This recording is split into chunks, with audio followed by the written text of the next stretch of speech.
kita tahu Imam Al-Ghazali adalah hidup pada penghujung abad yang kelima dan meninggal pada awal abad yang ke-6. Tahun 505 beliau meninggal dunia. Lahirnya beliau adalah tahun 450 beliau lahir. Dalam usia 55 tahun, 54 atau 55 tahun beliau meninggal dunia.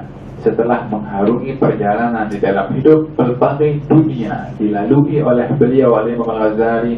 Dunia falsafah beliau pernah masuk, ekonomi beliau pernah masuk, berbagai macam bidang ilmu dikaji dan dihayati oleh Imam Al-Ghazali. Dia pernah berkata, "Talabtul ilma li ghairillah fa'abal ilmu illa an yakuna lillah." Dahulu saya cari ilmu ini bukan karena Allah. Yani maksud bukan karena Allah itu. Masih kecil Imam Al-Bukhari, Imam Al-Ghazali ketika ditinggal oleh ayahnya meninggal dunia, beliau berkeluarga yang miskin. Bapak saudaranya meletakkan Imam Al-Ghazali di sebuah sekolah, yang sekolah itu free dan ada makan.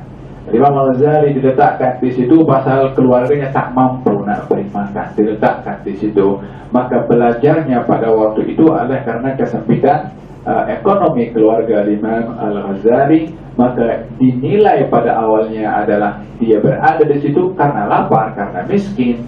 Maka kata beliau, ilmu enggan masuk kepada aku kecuali kalau aku mencari ilmu karena Allah Subhanahu wa ta'ala. Maka jadilah Imam Al-Ghazali Imam Al-Ghazali yang cukup terkenal bukan hanya di kalangan orang Islam, tapi di kalangan orang bukan Islam. Bukunya dengan berbagai bahasa diterjemahkan. Orang-orang bukan Islam pun mengkaji ilmu yang ada pada ulama daripada kalangan kaum al-muslimin. Beliau daripada Tus, daripada sebelah Persia di situ, dan meninggal dunia juga di sana. Beliau juga adalah seorang yang menulis berbagai macam bidang ilmu, bukan hanya dalam tasawuf sahaja. Dalam fiqh beliau menulis, dalam usul fiqh beliau menulis, dalam falsafah beliau menulis, dalam ilmu apa yang tidak ditulis oleh imam. Dalam akidah juga beliau menulis berbagai macam bidang ilmu yang ditulis oleh Imam Al-Ghazali, yang kita amat berdoa karena beliau adalah berpegang kepada konsep Ahlus Sunnah wal Jamaah, dan beliau adalah merupakan imam daripada kalangan Ahlus Sunnah wal Jamaah. Satu hari beliau dalam usaha mencari ilmunya pergi ke negeri Asyam, karena Syam sebuah negeri yang penuh dengan ramai para ulama pada waktu itu, sehingga hasil kajian ilmu Imam Al-Ghazali dicatat dalam lembaran-lembaran yang terbuat daripada kulit, sehingga goni itu, di beberapa goni yang dibawa Imam Al-Ghazali diletakkan di situ hasil catatan ilmu yang didapat daripada negeri Asyam.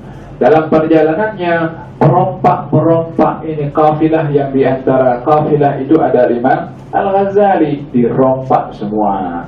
Kata Imam Al-Ghazali mengatakan, ambillah semua harta yang aku punya kecuali goni-goni itu jangan diambil. Kata perompak, mesti harta besar dalam goni ini, pasal apa dia tak bagi saya ambil? Maka kata Imam Al-Ghazali mengatakan, di goni itu tak ada apa-apa harta, melainkan hasil catatan aku kumpulkan selama aku belajar di negeri Asyam. Kata perompak itu mengatakan, kalau aku ambil ini goni semua, kamu tak ingat ke apa yang ada dalam goni itu? Kata Imam Al-Ghazali mengatakan, tidak. Kata perompak itu, kalau begitu buat apa kamu belajar ilmu? Ilmunya ada dalam goni, bukan ada dalam kamu punya otak. Imam Al-Ghazali mengambil hikmah dari kejadian dengan perompak itu. Betul juga, apa guna ilmu ada dalam goni kalau bukan di dalam akal fikiran? Makanya dikatakan al-ilmu fis sudur la bis sutur. Ilmu itu di dada, dihafal, diingat, bukan di dalam catatan sahaja. Catatan ini wasilah untuk supaya masuk ke dalam kita punya dada. Hakada Imam Al-Ghazali rahmatullah alaih, yang mengambil ilmu hikmah walaupun daripada mulut seorang perompak. Khudil hikmata walau min ayyi wi'ain kharajat. Ambillah kata-kata hikmah walaupun keluar daripada mulut sesiapa sahaja. Jadilah Imam Al-Ghazali dengan keilmuannya yang amat luar biasa.